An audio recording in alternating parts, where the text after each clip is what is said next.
तो कैसे लगेगा तुमको अगर एक लड़की अचानक से तुम्हारे घर में आने लगे एंड तुम्हारे घर के कामों में हाथ बटाने लगे, जैसे घर की सफाई, बर्तन धोना, खाना बनाना, वो भी टेस्टी टेस्टी, तुमको बिल्कुल एक वाइफ जैसा ट्रीट करे। एंड वो जो लड़की है वो तुम्हारे क्लास की सबसे क्यूट एंड पॉपुलर लड़की हो। The angel next door spoils me rotten, ये एक वोलसम लाइट हार्टेड रोमांस एनिमे है। इस एनिमे में आपको किसी भी तरह का इची, हार्ड, इलॉजिकल प्यार जैसा सीन देखने को नहीं मिलेगा। इसमें तुमको सिर्फ देखने को मिलेगा प्योर लव, जो कि तुम्हारे नसीब में नहीं है। तो एनिमे की शुरुआत में हमारा मेन कैरेक्टर अमाने फुजिमिया स्कूल से घर जा रहा होता है बारिश में छाता लेकर। तभी उसके सामने एक पार्क आता है एंड वो देखता है उस पार्क में एक लड़की झूले पर बैठी हुई है बिना छाता के बारिश में भीगते हुए, जो थी हमारे एनिमे की हीरोइन माहिरू सिन्हा। माहिरू को देखने के बाद अमाने उसके पास पार्क में जाता है। वैसे उसकी जगह अगर मैं होता तो मैं नहीं जाता, क्योंकि वो बिना छाता के बारिश में अकेले बैठी हुई है पार्क में, क्या पता वो भूत हो। वैसे अमाने का किस्मत अच्छा था कि वो लड़की थी, कोई भूत नहीं। अमाने माहिरू के पास जाता है एंड उससे पूछता है तुम यहाँ पर अकेले बारिश में क्या कर रही हो। एंड माहिरू बोलती है मेरा मन करे इसलिए मैं यहाँ पर बैठी हूँ। उसके बाद अमाने माहिरू को जबरदस्ती अपना छाता पकड़ा देता है एंड खुद बारिश में भीगते हुए चल जाता है। नेक्स्ट दिन हम लोग देखते हैं अमाने स्कूल में है एंड उसको सर्दी हो गया है कल बारिश में भीगने की वजह से। एंड वहाँ पर उसका एक फ्रेंड भी है जो कि इस एनिमे का साइड कैरेक्टर है,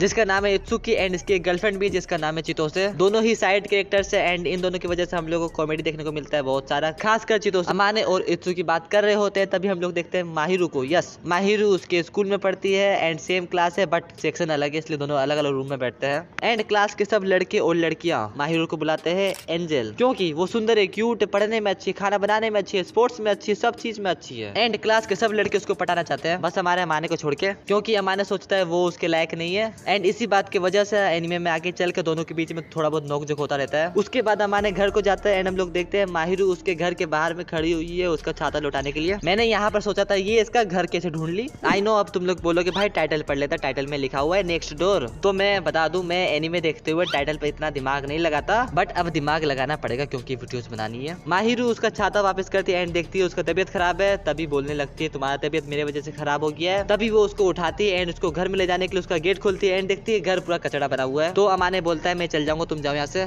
फिर हम लोग देखते हैं अमाने का आँख खुलता है एंड माहिरू उसके बेडरूम में बैठी हुई है। अमाने बोलता है तुम यहाँ पर क्या कर रही हो। माहिरू बोलती तुम्हारा तबियत मेरे वजह से खराब हुआ, अगर मैं वहाँ नहीं बैठी तो तुम मुझे छाता नहीं देते, अगर तुम मुझे अपना छाता नहीं देते तो तुम भीगते नहीं तो तुम्हारा तबियत खराब नहीं होता, इसलिए मैं यहाँ पर आई हूँ तुम्हारे लिए सूप लेकर। अमाने सूप पीता, सूप पीने के बाद माहिरू को उसका कटोरा वापस करता है एंड कटोरा वापस करने के बाद माहिरू अपने घर चल जाती और अमाने सोचता ये उनका आखिरी मिलन था एंड इसके बाद वो लोग शायद कभी नहीं मिलेंगे। लेकिन एक दिन अमाने अपने बालकनी में खड़ा होकर जूस पी रहा होता है एंड तभी वहाँ पर नहीं उसके बगल वाले बालकनी जहाँ पर उसकी पड़ोसन माहिरू रहती है वो भी अपने बालकनी में आती है एंड अमाने को देखती है कि वो जूस पी रहा है। वो उससे बोलती है क्या ये तुम्हारा डिनर है। वो बोलता हाँ एंड ये सुन के माहिरू उसके घर जाती एंड उसको खाना देती। अमाने के पूछने पर तुम ये क्यों दे रही हो तो वो बोलती मैं ये अपना सेटिस्फेक्शन के लिए कर रही हूँ। एंड जब नेक्स्ट डे माहिरू उसके घर डिब्बा लेने को जाती है अपना, तो वो आता है भागते हुए एंड गिर जाता है क्योंकि उसका घर ऐसा था पूरा कचड़ा पड़ा हुआ था चारों तरफ। ये देख के माहिरू बोलती कि मैं तुम्हारा घर सफा कर दूंगी एंड वो दोनों मिल के घर सफा करते एंड घर सफा करने के बाद वो अपने घर चल जाती एंड डेली उसके लिए खाना बना कर लाती।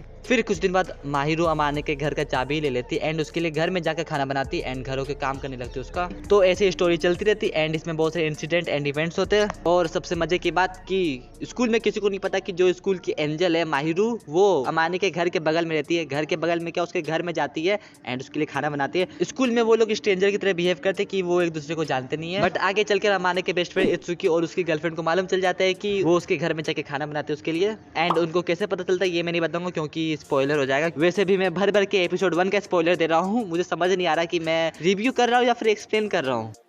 आगे चल के एनीमे बहुत ज्यादा इंटरेस्टिंग होता जाता। रेटिंग की बात करें तो मैं उसको 7 आउट ऑफ 10 देता अगर मैंने इसका 12th एपिसोड नहीं देखा होता, क्योंकि 12th एपिसोड ने मेरा दिल जीत लिया, इसलिए मैं इसको रेटिंग 9 आउट ऑफ 10 दूंगा। क्योंकि 12th एपिसोड देख के मजा आ गया मुझे, जितना मजा मुझे 1 से 11 के बीच में नहीं आया उतना ज्यादा मुझे 12th एपिसोड को देखने में आया अकेला। तो इस एनीमे को हो सके तो जरूर से जरूर देखें। एंड एक और बात जो मुझे इस एनीमे में अच्छा लगा कि इस एनीमे में दोनों में से किसी ने एक दूसरे को आई लव यू नहीं बोला। जब वो एक दूसरे को कन्फेस कर रहे थे तो मैं लास्ट तक सोच रहा था कि अब आई लव यू बोलेगा, अब आई लव यू बोलेगा, बट नहीं, दोनों में से किसी ने आई लव यू नहीं बोला। एंड ये बात मुझे अच्छी इसलिए लगी because if you love someone then ये बात बार बार बताने की जरूरत नहीं है। Both of you know that you love each other, तो बार बार आई लव यू क्यों बोलना। वैसे मैं भी अपनी गर्लफ्रेंड को बार बार आई लव यू नहीं बोलता क्योंकि गर्लफ्रेंड ही नहीं है मेरी। So that's all for today. I hope कि आपको वीडियो पसंद आया। एंड मैंने फर्स्ट टाइम किसी एनीमे को रिव्यू किया था एंड रिव्यू करते समय लग रहा था कि मैं रिव्यू कम एंड एक्सप्लेन ज्यादा कर रहा हूँ। एंड मैंने एपिसोड 1 के स्पॉइलर भी दे दिए। वैसे स्पॉइलर नहीं बोलेंगे उसको क्योंकि मैंने एपिसोड 1 की थोड़ी बहुत बातें बताई है। नेक्स्ट टाइम से ट्राई करूंगा बिना स्पॉइलर दिए रिव्यू करूँ। एंड नेक्स्ट टाइम के लिए चैनल को सब्सक्राइब कर लो।